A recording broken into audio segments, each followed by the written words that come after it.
Gjyqtarët kanë propozuar që salla e mbledhjeve ku ata duhet marrin vendime të rëndësishme, të marrë emrin e të nderit Astrid Kalaja,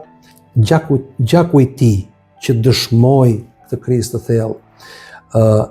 nuk duhet lënë të humbas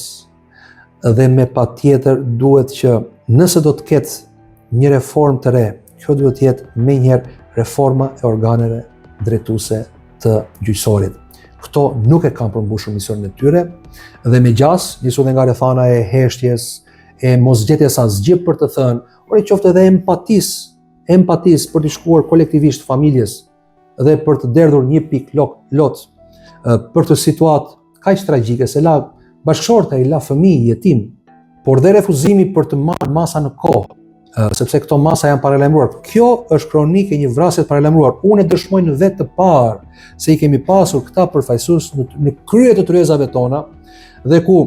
jo thjesht me vlerësime empirike, po duke procesuar mira dhe në gjyqësore, që vetë kolegji duhet i procesojë. Ata s'ka sisteme po i procesojnë